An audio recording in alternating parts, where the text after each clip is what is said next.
Hello everyone. Today we are going to talk about creating full-scale Ajax-enabled application, part of Web Technologies course. Creating a full-scale Ajax-enabled application involves several steps, including planning, design, development, testing, and deployment. Here's a general overview of the process. Planning.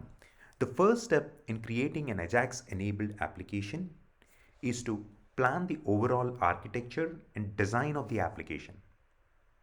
This includes determining the requirements, goals, and objectives of the application, as well as the technologies and frameworks that will be used.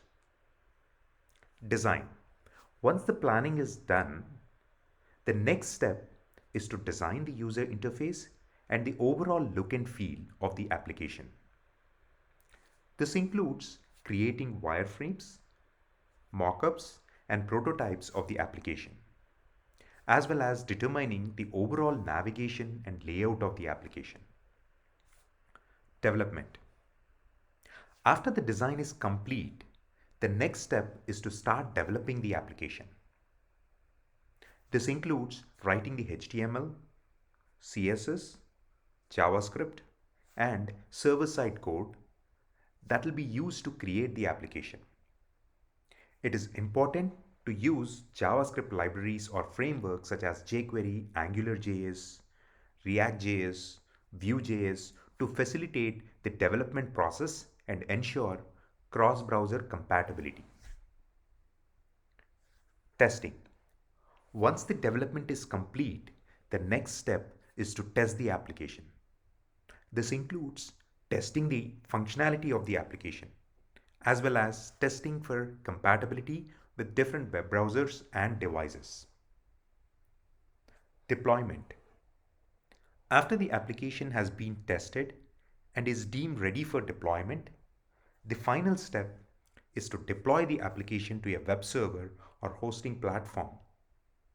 This includes configuring the web server, setting up necessary databases or services, and making the application available to users.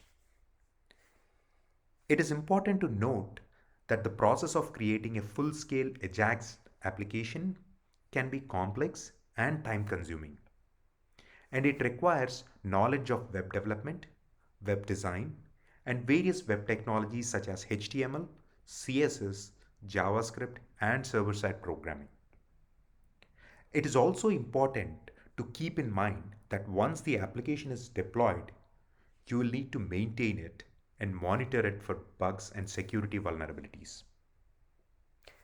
It is always a good idea to test the application on different web browsers and devices, as well as different network conditions, to ensure that the application will work smoothly for all the users. Hope this was helpful. Thank you for watching.